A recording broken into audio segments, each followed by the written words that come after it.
Definitely not the starters. You're on the End of the Bench podcast from 100.7 The Score. I'm Mike Hebert, owner of Cantex Roofing and Construction. Every day is game day, and we'll get it right when it comes to your roofing, construction, windows, and mirrors. Call Cantex Roofing and Construction today. Together, we are one serving you. Welcome in, 100.7 The Score. It's the End of the Bench. Rob Breaux, David Collier, Lucas White.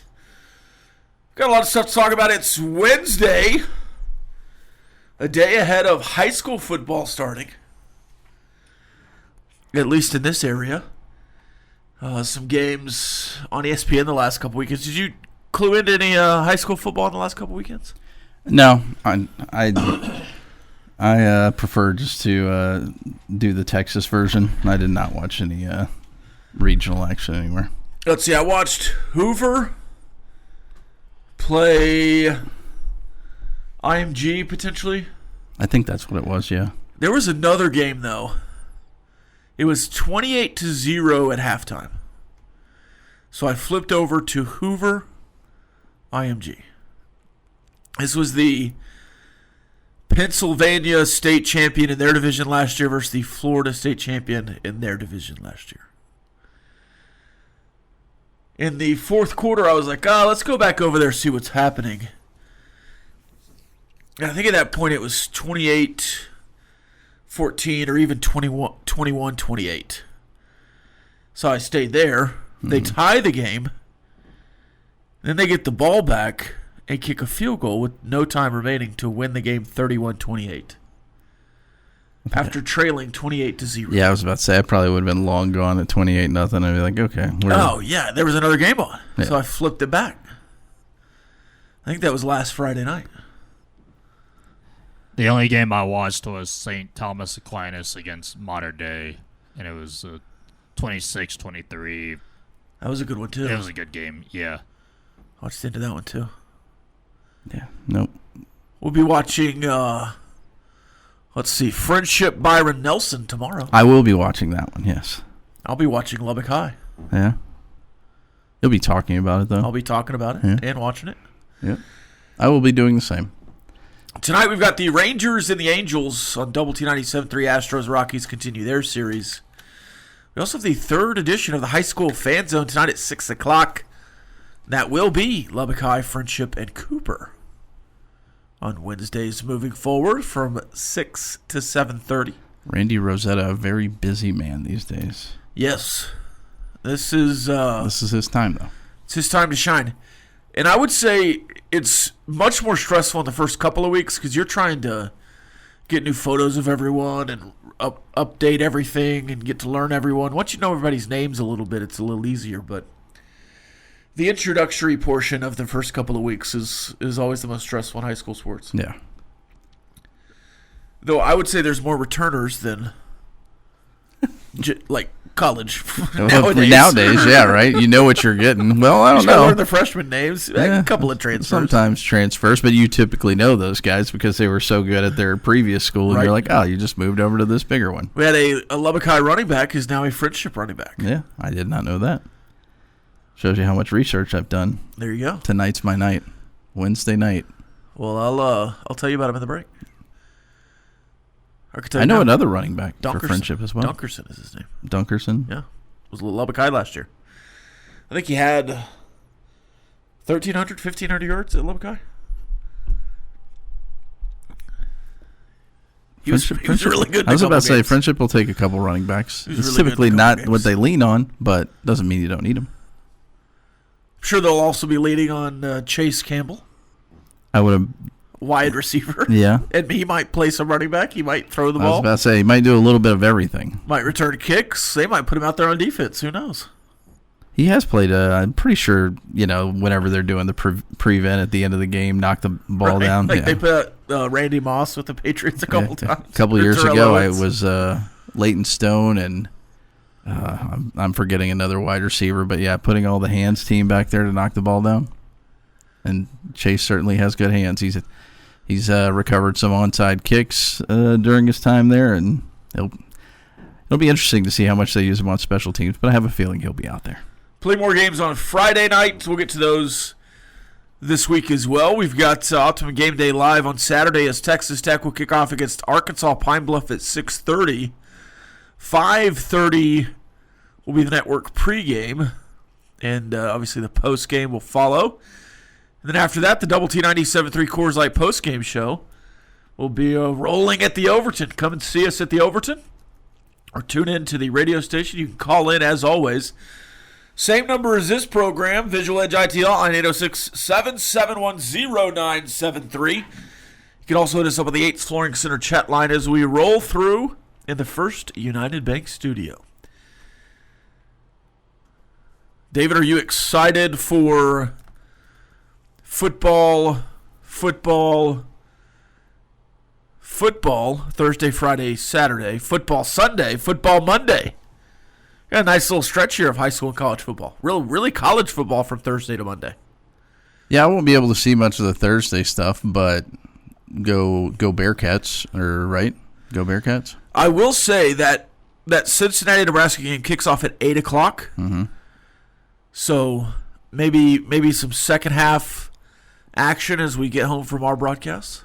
Yeah, I was about to say, I'll probably be listening on the drive back. I would imagine we can find that somewhere. Right there. I don't know if we'll be on the score. Well, but we'll be in Abilene, so. I got you. It'll be a little bit before we get back in range for that. The score has an app. This is very true, and the guy that's in charge of the radio typically has an app rolling because we listen to the West Texas Friday Night Scoreboard show every drive home. There you go. You can listen to those on Double T 97.3 and 100.7 The Score this year, starting at 9:30 Friday nights. Look at that. There's also going to be a pregame show this year at 6 o'clock. So they'll air a pregame show before all the games start, and then they'll have the scoreboard show afterwards. That's going to be a cool feature. I wasn't aware of that. Do you know that I'm pretty sure the Friendship District games kick off 30 minutes later than last year? Pretty sure. So that'll be 7 or 7:30? I believe 7:30. That's the old school. Back in my day, we used to always kick off at 7:30. I like the move up. I would always show up to your former high school, and there were at the beginning of the year. It seems like you guys, you would start 30 minutes earlier, but my brain was locked in at 7:30, so I would roll up at about 7:05, and I'd be like, "Oh, dang it!" And I'm running out to the field trying to get you guys scoring a touchdown before. I need this first touchdown. I got to get to another high school. Took me a while to figure that out. I'm slow. You can follow up with no, you're not, Collier. No, okay. I was just slow to follow up. Yeah, because I'm also slow. We're no Chuck Hines. No, this is not quite the fast-paced, breakneck speed of the morning drive. Definitely not the starters. You're on the End of the Bench podcast from 100.7 The Score. Welcome back, 100.7 The Score. It's the End of the Bench. Doing a little trivia here. After the Green Bay Packers, who was the second current day NFC team to win a Super Bowl? So the Packers were the first current day NFC team to win a Super Bowl. They won the first one. Who was second that is a current NFC team? See, the Packers and the Chiefs early. We've already answered it, but I'll let the chat line answer it as well. Just a fun little trivia there. A couple of questions on the chat line, or at least comments. Bullfighter says you could sign Andrew Henne after he was DFA'd by Pittsburgh. That's not a bad signing. He knows the clubhouse. He knows the team. I think rotation-wise, you probably need somebody. I would assume it's just Rocker coming back up. Is he up already? I think Latz is pitching tonight, right? Latz. Oh, this is your second bullpen game in like the last 3 days. Yeah. So we'll see what happens. Though Latz, a couple of times, has gone out and thrown 6 or 7 innings just out of nowhere. So it could be that he just gets a shot in the rotation. Camo says the Astros are 3-6 in the last 100 Brown starts. in the last 6. Hunter Brown starts 3-6 in the last 6. That doesn't make sense. 3-3? 3 out of 6? That'd be 3-3. He's been decent in a couple of those losses, but he's not been the same after the All-Star break, similar to DeGrom. This texter notes that it was the Dolphins signing Cedric Wilson for the Cowboys. That's true. I couldn't think of his name. He didn't really do anything in Miami. No. Because he went there and and then they traded for Tyreek Hill maybe that year. And then it was Hill, Waddle, Wilson. I still think there was somebody else there too. They still didn't do anything. Yeah, and then like Parker or yes, yeah. They had 4. At the end they had like 4 or 5 receivers. It's like, well, why did you draft Ezukama in the 4th round if you're going to do all that? Didn't make any sense. Oh, that's a great picture. Thank you, Bullfighter. That is strange. They had Braxton Berrios. Berrios. That's who I was thinking of. I think I was thinking of The Devontae Dolphins Parker. did at that time? I think Devontae Parker was the one I was thinking of. I don't remember Braxton Berrios for the... I remember on the Jets and the Patriots. Did he get drafted by the Dolphins? Did they draft him in the same draft? Yeah, I'm pretty sure he was a Dolphin. I mean, I trust Lucas here, but I just didn't remember that. Yeah. All right, let's check the calendar here, Lucas. Your daily look at what's happening in the world of sports, birthdays, and holidays. Let's check the calendar. A couple of odd ones today, starting with Crab Soup Day. No, I'm good. Now, I'm not, in Lubbock, Texas, it's really just crab legs if you're eating them. Yeah. And there's not really a lot of crab legs. If you go to a couple of places, maybe. There used to be a buffet that did crab leg day, and that was awesome. Over at the Hong Kong buffet. Do you remember the Hong Kong buffet? Mm-hmm. Before the Hong Kong buffet, it was the ponchos. I don't remember that. Yeah. You didn't raise the flag? I did not. Anyways, is that more of a bisque? I've heard of crab bisque or lobster bisque. Lobster bisque, yeah. I don't know. I'm not eating that, though. A crab chowder? I don't know. It doesn't look good. It's orange with crab on top. It's also National Petroleum Day. My gas light's on, so I'll celebrate that later on. It's also National Pâtes de Crème Day, which looks like a chocolate mousse. The cream, if you will. Yeah. Yeah. It just looked French, so I said it French. It probably is French. And then it's National Just Because Day. Just because. Just because. Yeah. Why'd you give me that? Just because. Just because. Just because. All right, Luke, any birthdays? Mac Brown turning, any guess? 78. 74. Wow. Just because. Yes, so Mac Brown turns 74. Willie Taggart turns 49. I had to look where he was at now. He's the Baltimore Ravens running backs coach. Really? Yeah. So Who's that? He Seems like USF. an easy job. yeah, He was at USF.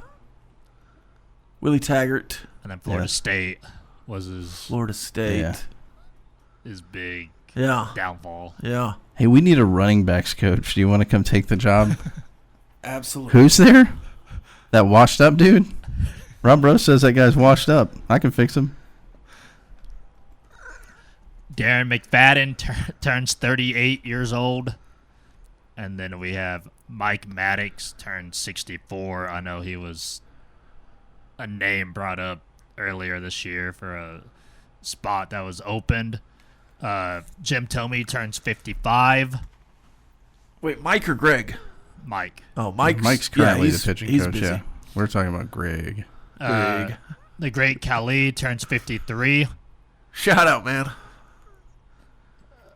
Aaron Paul turns 46. Science. Finish the Rat. quote. No, I'm good. Rapper Rod Wave turns 27. I know the name, but I don't know anything. Yeah, I was about to say, I hear people say that name, but I don't know the songs. I don't know anything, but I know the name. Kevin Herter turns 27. Who? Kevin Herter, Maryland. He's on the Kings now. The red-headed kid that shot a lot of threes. One of my best friends was teammates with him at the University of Maryland when my friend was a freshman. No, he was a sophomore. Kevin was a freshman. Okay. And then some names of individuals who would have had a birthday. Paul Rubin would have had a birthday. Lyndon B. Johnson would have had a birthday. And Ed Gein would have had a birthday. Sergeant Slaughter. Did you mention Sergeant Slaughter in there anywhere? Talking about Paul Rubens. Yeah, Pee Wee Herman. Pee Wee Herman? Yep. Okay. All right, on this day, 1975, the first night match at the U.S. Open, the tennis U.S. Open, clearly, right? I shouldn't have had to clarify that. That was just for Jamie Lent. On this day in 1977, Toby Harrah and Bump Wills hit back-to-back inside the park home runs to help the Rangers to an 8-2 win over the New York Yankees. On this day in 1978, Joe Morgan becomes the first player to hit 200 home runs and have 500 stolen bases. Speaking of stolen bases, Rickey Henderson breaks the single-season stolen base record when he swipes his 119th stolen base of the season, surpassing the record held by Lou Brock. That happened in 1982. And in 2017, we're on a little bit of an A.J. Ramos run here as we make our way to football season. The former Texas Tech and Estacado pitcher had the rare 2-inning save to help the Mets to a 6-5 win over the Washington Nationals, his 25th of the season. In entertainment news, 1958, Cat on a Hot Tin Roof with Elizabeth Taylor and Paul Newman premieres, and in 1964, Mary Poppins. On this day in music history, in 1991, Pearl Jam releases their debut album, 10. You don't seem like a Pearl Jam guy. Exactly. Yeah. No, I assumed. That's all right. George Michael in 1988 scores his fourth U.S. #1 with Monkey. Do you remember that? No. You always have to I let your seem like monkey a George fry. Michael guy, but I don't seem like a Pearl Jam guy. Well, you can understand the lyrics from George Michael. What's going on here? You can understand the lyrics from I George much Michael. prefer Pearl Jam to George Michael. Okay, well. In 2012, Macklemore and Ryan Lewis dropped, as this says, thrift shop, sorry. You remember that one, right? Yeah, we're going to pop some tags. Yeah. I think that's all I've got. Beatles met Elvis at his home. Well, that's fun. 1965. Craig said the other day that he went to a Elvis concert in Albuquerque or Oklahoma City or something. Really? My mom went to the Elvis concert here in Lubbock. The one that was at That's the cool. fairgrounds or whatever? Yeah. That's cool. All right, well, we'll continue on for hour number 2, 100.7 The Score. It's the end of the bench. Playing time is not required. This is the End of the Bench podcast from 100.7 The Score. Welcome back. 100.7 The Score. It's the end of the bench. Doing a little Super Bowl trivia. Hey, a little mini pop quiz for you, Lucas. What NFL division has the least amount of Super Bowls between the 4 teams? Super Bowl victories. NFC South. The NFC South is 7th out of 8 with 3. The AFC South has 2, with just the Colts being Super Bowl champions. Okay. What NFL division has the most Super Bowl championships? AFC North. Nope. NFC East. The NFC East, baby. Because the Eagles finally decided to contribute. The Cowboys, the Redskins, Commanders, the Giants, and the Eagles have the most combined Super Bowl victories. The AFC North I thought would have been a good answer because the Steelers have 5. The Ravens have 1. But then you have the Browns, and they've got a lot of NFL championships, but not Super Bowl championships. All right. How about some burning questions? 2 minutes of non-stop in-your-face inquiries with no end in sight. It's time for Burning Questions.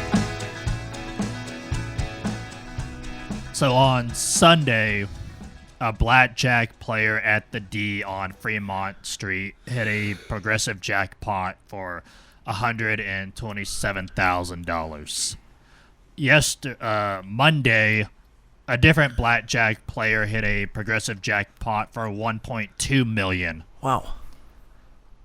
Neither player tipped the dealer a single dollar. Oh, wow.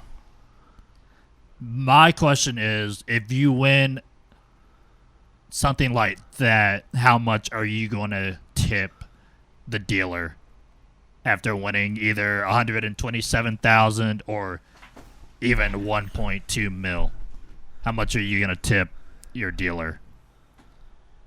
I don't know. I never won very much at blackjack, so tipping dealers was very few and far between. I usually tip dealers a lot playing poker, though. But I wasn't playing any high-stakes stuff. Is it the same rule as your restaurant tipping? No, absolutely not. Yeah. No, I'm not going 15 or 20%. Absolutely not on that. It's like they that if that was akin to they brought food out and then they took half of my food before I even ate it type deal, then I mean, I flipped the guy $1,000 coin fairly easily. Especially if I had a couple drinks. If I've had a couple drinks, I'm a pretty good tipper. Yeah, I think the $1,000 is more than enough. I know that might sound pretty cheap, but maybe a couple if I won the million. If I won $1 million, I wouldn't mind giving him $5,000. But I've also never had $1 million. But I'm probably overly generous in that respect. So if I win $1 million, I might go $10,000. I certainly wouldn't go $0. No, yeah, there would be a tip involved. But I also don't know. I wouldn't be giving like a $5. I don't know the gambling tip culture. Yeah. Like that would be out of my depth.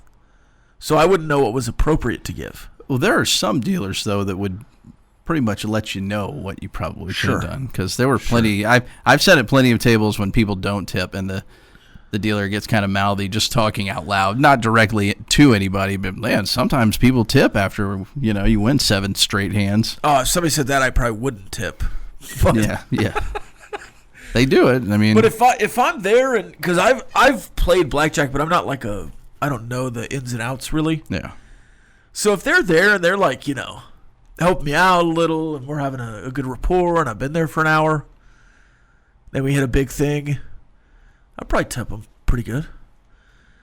But also, like, if you win $1 million at the blackjack table, you walk out of there with $1 million, right? And then but you still have to. It's taxed later. Yes, you're supposed to claim it, yeah. But the casino doesn't get a cut of it when you walk out, right? You get $1 million. Yeah, you can get your money, yeah. So yeah, I wouldn't. If you tip, what do you have to report? Is what I'm asking. Like if I tip the guy $100,000 on $1 million ticket, do I then only have to report $900, or am I paying taxes on $1 million? That's a good question. I mean, if we're going on your... So if it's full winnings, there's no way I'm giving up that much. And they're not going to claim that either, more than likely. I just got a $10,000... No, he only gave me $100. Yeah. I'd probably settle at 10 if I won $1 million. I'd probably settle at 10. I think that's more than enough. Oh, what's next? Okay. So what would you do? I would tip them. It really depends on how much I win, first of all. Yeah, let's say you win $1 million. Million, anywhere between 5 and 10. Yeah, okay. Yeah. I think that's a consensus. So here's a two-parter. Do cemeteries... No. I wouldn't say, terrify you, but just kind of give you, this anxious feeling a little bit? And if so, how much would you have to be offered to spend the night in a cemetery? All right, first of all, not all cemeteries are created equally. Yes, that's true. There are certainly some creepy cemeteries. Do you know why they have fences on cemeteries? I do not know. Oh, people are dying to get in. My buddy, our buddy, Clint Scott, used to live behind a cemetery. He used to live right by Rest Haven. I could see Clint. And that alleyway was not creepy at all. Well, it was for different reasons, not because it was next to a cemetery. Would it be different if you were like in Louisiana, where if it's stuff's like, above if it's ground? foggy and there's like big statues, yes, certainly those kind of, and like it's all rusty, big gates, and maybe So there's if you some went history to like of a it. Civil War type cemetery, Yeah, with like the big stone yeah, gargoyles and stuff. Like that would be a little different. I don't think I'm sleeping in a cemetery. I don't know that. Yeah, out of respect for the dead, I wouldn't Yeah. want to like shove a tent stake down in the grave or anything. I could see Clint walking around a cemetery at night and just talking to the people. I mean, he strikes me as an individual that would just strike up a conversation. Not any back and forth, just him, sharing pleasantries and hoping all is well. That feels like a Chuck thing. No, because he needs to shake hands. And then that would get a little creepy. Certainly. Got another one? if you could only stay on one channel on Saturday to watch football, you can't go from ESPN to Fox to CBS to ABC. You have to stay on one specific channel. What channel are you going to stay on? So you can't say ESPN Plus. No. Well, I will say this. Not that I have any connection or biases. There is at least one local channel that has 3 football games every single Saturday. Starts at 11 a.m. and goes the whole way. So if you want to go to that one, which has Clemson and LSU this Saturday at night, we'll be watching something else clearly, weather permitting. Talking about ABC. So go with ABC. Right. And then you can watch Countdown to Kickoff before that.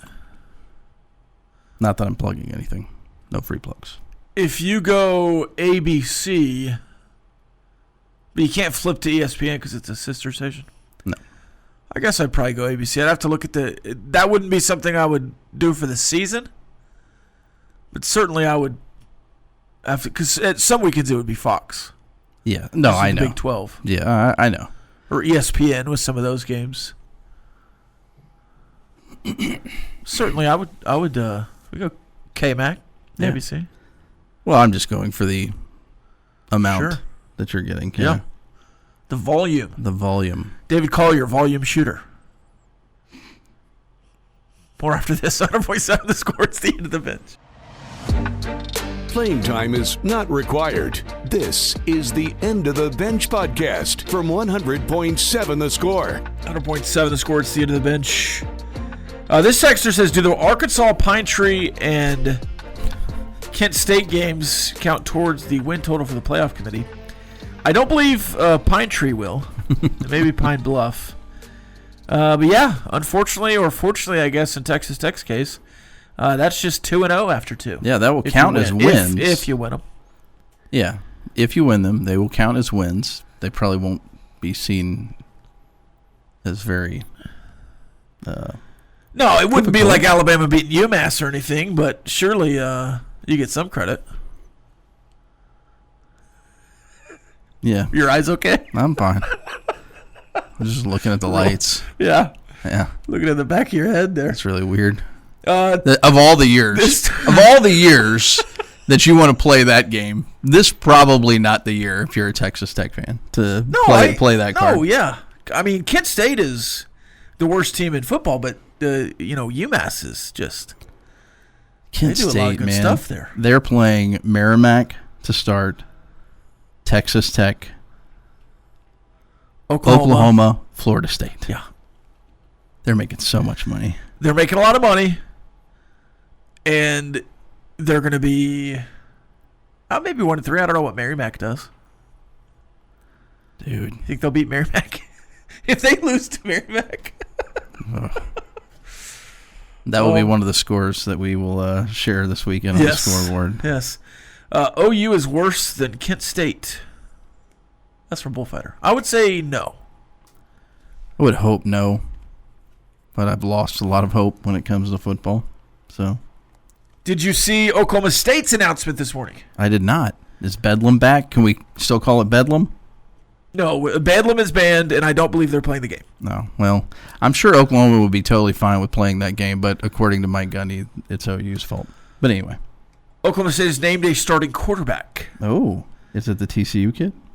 So, I thought during the spring it was going to be Haas Haney after everyone else transferred. Yeah. And then, by all accounts from the Don Williamses of Stillwater, Zane Flores had really pushed Haas Haney for the job. And according to a few of them, it was going to be Zane Flores that was going to win the job. But no, Haas Haney. I think if your offensive coordinator comes from TCU, returns to Oklahoma State, and you follow him there, you're probably going to get the nod as the starting quarterback, but maybe have a short leash. Haas Haney didn't play for Doug Meacham. He might have been recruited by Doug Meacham. How long has Doug Meacham been at Oklahoma State? This is his first season. Okay. Haas Haney was there last year. Kendall Briles was the offensive coordinator. But he was there. Oh, Meacham was like the wide receivers coach. Meacham was at TCU last year. Yeah. I forgot that Meacham had come back as like an analyst / maybe he was the wide receivers coach. Meacham last year. Yeah, I don't know what his role was, but he was definitely there. That's what I assumed it was just going to be him from the get-go. Right? Well, I thought it was. Look, Haas Haney was really highly thought of when he went to TCU. He's a 4-star quarterback, I believe. From Alito. He won a lot in high school. And I was kind of shocked last year that he didn't play early in the season as kind of like, hey, let's see what we have. But Josh Hoover, because he started the year before, he started in 23 at the end of the year. And then was the guy all year last year. But I think Hoover just kind of took that job and didn't, and with 2 years left, potentially Haney would have been waiting 2 more seasons. Yeah. But he went and won the job at Oklahoma State. It's him and Zane Flores. I would assume, similar to the last few years at Oklahoma State, you'll see more than one quarterback play. Yeah. But I think with Haas Haney, he's not a big guy. No. But I think with him being able to run the ball a little bit. Now, this is a newer offense for Oklahoma State, but I think with Meacham, you get back to what Gundy wants to do. I would say that they have an opportunity to bowl game this year, Oklahoma State. Well, they're going to run the football. I think I picked them at 5-7 in my predictions. Mm-hmm. But I would not be shocked to see Oklahoma State finish at 7-5 and be competitive. Shocked. I would be moderately surprised if they did that, but I wouldn't be shocked. No, well. Mostly because Mike Gundy. Mike Gundy's a good coach. Not including last year, clearly. But Haas Haney will start at quarterback in the season opener. Haas Haney, he's bigger than I thought he was. 6'2", 206 on the roster from Alito. And I'm trying to see what games he actually played in. Okay, did not throw a pass last year. But there were some packages where he came in and ran the ball. Namely against Cincinnati, 8 carries, 48 yards. No touchdowns, the long of 21 there. And then against Stanford, he had 2 carries. Against Kansas, he had 3 carries. Yeah, he did not throw. And against Utah, he had 2 carries. And none of those games were like, hey, he's going at the end and just running a couple times. Yeah. Like, those are all competitive games. for Oklahoma State last year. So Yeah, Big 12 media. Oh, sorry, for TCU. Yeah, at Big 12 Media Day, Mike Gundy joked about it quite a bit that he did not have a quarterback that had thrown a forward pass in a college football game in their career. He said that Haas Haney had pitched some backwards to running backs, but nothing forward. Zane Flores, 6'3", 215. He's also listed as a freshman. Zane Flores was also kind of a high-level recruit just as far as like the Elite 11 stuff goes coming out of high school. So I actually think that Oklahoma State, next year, the year after, if those two are still there together, they might have a pretty good quarterback room. But right now, as two freshmen kind of dueling it out, redshirt freshmen, I don't know if they have. So I think they're just going to lean on the running game as much as I don't know how good their offensive line is, but they have 5. That's another thing he said. They have 5 running backs that he thinks could rush for 100 yards. And I know that's to an extent coach speak, but they got a guy from OU. They've got a couple of transfers in there. And if Mike Gundy thinks he has running backs that can rush for 100 yards, I think he's proven that he's been able to do that during his tenure there. Well, that's less than 10 yards a game.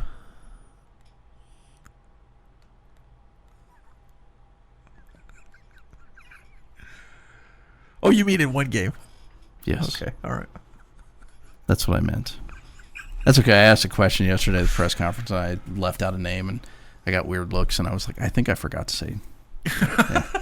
And I did. And I went back and listened. I was like, I knew what I was talking about. That was the most important thing, I think. This texter says that Collier take a Mountain Man snack this morning. What is a Mountain Man snack? I don't know. Texter, I thought you would know. Let us know what a Mountain Man snack is. And if it's a positive thing, then absolutely I did.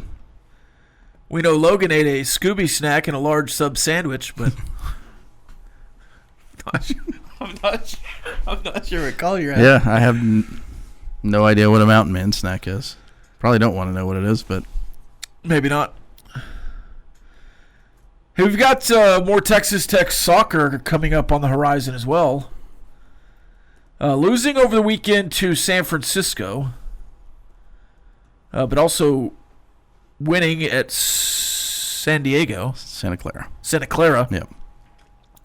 I know it was one of those. More games coming up. That was a ranked San Diego team to start the season. San Francisco. Yeah. Well, San Francisco was the one they lost. Right. San Diego State to start. Then they came. Right, but San Francisco was ranked early in the season and then unranked when you played them, and they beat you. I'm saying that was a good team. Santa Clara was the one receiving votes. They lost to Stanford, and you beat them at their place. All right, now I'm just thoroughly confused. I'll tell you what. SMU is the home opener tomorrow at 7:00 at Rocky or at the John Walker Soccer Complex. How about that? How about this? Collier, when we come back, is going to correct everything I just said. So like every segment. No, yes. We're going to clean up everything I just said about Tech Soccer when we come back. 100.7 The Score. It's also Ask The Benchwarmers on the other side. Playing time is not required. This is the End of the Bench podcast from 100.7 The Score. Welcome back, 100.7 The Score. It's the End of the Bench. Time for Ask The Benchwarmers. Get your questions in on the chat line. Collier? Yes, sir. You figured it all out. I did? It was Santa Clara that was ranked or receiving votes. They were ranked to start the year, receiving votes when you played them. You beat them 4-0. I had it figured out, just to clarify. Right. Yeah, before the break, but yes. Okay, all right. No, I'm just saying. You figured it out during the break. I had it correct. I'm just patting myself on the back. Is that okay? You do that all the time. No, yeah, go ahead. So, yes, they went and beat Santa Clara, who was receiving votes last week, and then they followed that up with a loss to San Francisco, who had entered the match at 0-2. That was their first win of the season. Because of that, the Red Raiders drop out of the United Soccer Coaches Poll, which is the same poll, to be fair, that a year ago Texas Tech started the season ranked in the top 10, and they opened the season at a higher-ranked Penn State team and then dropped out of the poll, losing to a top 10 team. Part of that, too, was also not having Sam Courtright in injury related, but still, the same poll that had Santa Clara in it, they lost to Stanford, and they dropped them out of that poll as well. Stanford is number 1 in the country. They beat Santa Clara 4-0. They beat San Francisco 7-0, so clearly much better than a lot of teams out there. Nevertheless, the Red Raiders are home tomorrow night for their home opener. At the John Walker. At the John Walker Soccer Against Club. SMU. Against SMU. Weather permitting. Actually, that's not the case, but I just like saying that when Ron scares us with weather stuff. SMU. Actually, it's not the home opener. I take that back. Obviously, they had their home opener against Youngstown State. But so there, I got something wrong. 7 o'clock, John Walker Soccer Complex. Well, you just meant the home opener versus a Power 5 team. There you go. Nothing against the Penguins or whatever you call them. Yeah, the Penguins. But yes, so they will be home, and then they won't play again until next week whenever they travel to Las Cruces to take on New Mexico State. Get the weekend off. Get a weekend Labor off. Day off. It's almost like It's almost like Tom scheduled it that way so he could watch a football game. Maybe so. Benchwarmers, what are some crazy ways to determine your draft order that you've seen or would take a part of that look fun?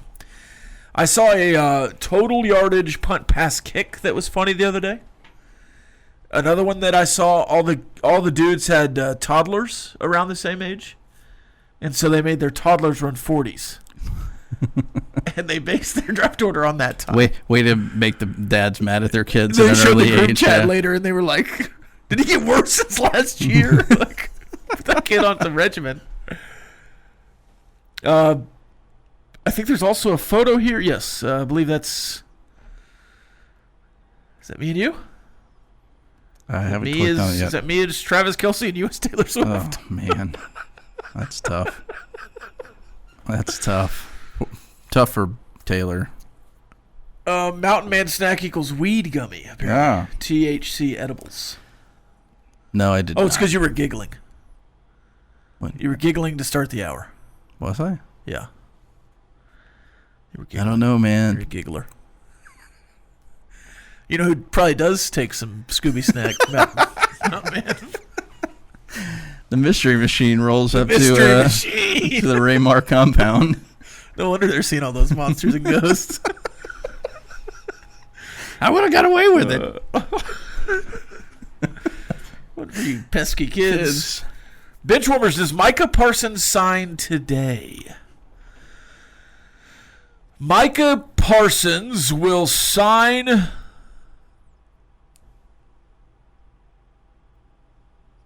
Micah Parsons will sign with the Dallas Cowboys an extension before the first game. Again, there was smoke last night that it was either a trade or a deal was being worked out. I've not seen the latest. Or at least any new news this morning. 17 seconds ago. Ooh. Oh, this is just a story from CBS Sports where an agent is trashing Jerry Jones for his handshake agreement.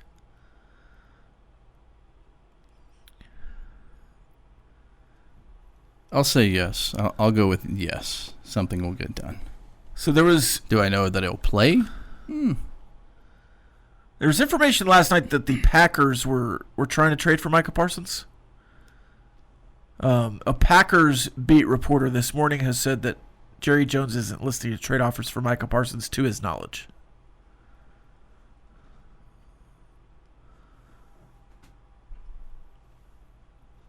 I would be shocked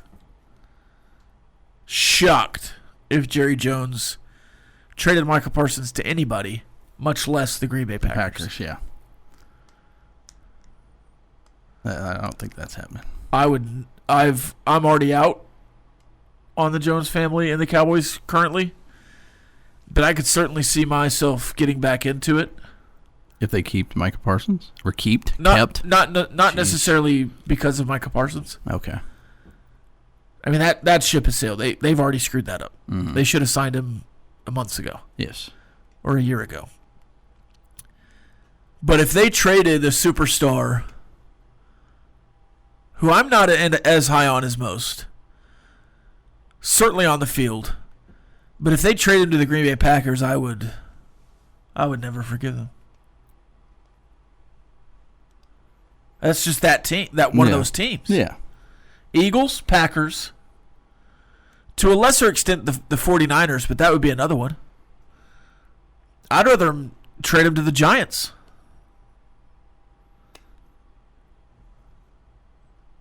Yeah, partially because they seem very inept. Not they're that the you can least really defensive, talk. yeah. So I'd go that, yeah. I guess it depends on what you get, though. I don't think it would. If you were able to fleece them, like Herschel Walker style, you wouldn't be fine with that? Well, no one's doing Herschel Walker. I know. How about Tyreek Hill? Was that 2 firsts and a second or third? Yeah. Throw in David Putney. Is that his name? I did watch that this weekend. Oh, that one had like I'm joking. 15 picks and players. Yeah. I mean, if you got Tyreek Hill return, potentially. But also that would just be the dumbest thing that the Packers could ever do. But also if the Packers had Micah Parsons, I mean, it'd be the 25th pick around there? Yeah. Twice? Which isn't great. I don't know. I guess the hit rate on edge rushers is not perfect. And certainly you're not just finding another Micah Parsons in every class. Yeah, but even if they sign, is it still, I mean, if he signs an extension, which it doesn't, if you listen to Jerry Jones, it certainly doesn't sound like it. Is this just all going to go away? Or if there's something that's not going great on the field, does it then become a problem again? And I want to be traded. Now that I've got my money, I want to be traded. Right. Or you just get rid of it all right now and hopefully get enough to turn the page and... I mean, the Cowboys are in a position... You know what? If Joe Milton had been awesome in the preseason, I wonder if that would have changed the future plans and say, hey, we have a guy on a rookie deal. We could figure something out. Even though it's a short rookie deal because he's already played a season. This is year 2 for him. But you're just not in a position to, even on a rookie deal with a quarterback, to get around some of what you've done in the past. Obviously, they're not benching Dak. They're paying him $60 million. He's going to start every game he's healthy for. But I'm saying, like, could you potentially trade Dak to the Rams or something if Stafford goes down? But that's not going to happen either. This texter also said something about marbles. No, that was their draft order. Whoever could put the most marbles in their mouth. Oh. Yeah. I had to read it 3 times. Oh, for the draft, we did how many marbles you can fit in your mouth. Yeah. I have seen Chubby Monkey as well. That's the marshmallow game, where you put a marshmallow in your mouth and try to say Chubby Monkey. Oh, okay. If they can hear you, you're doing it. Bottom line up next. This has been the End of the Bench podcast from 100.7 The Score. Go to 107thescore.com for more from the Double T Sports Network.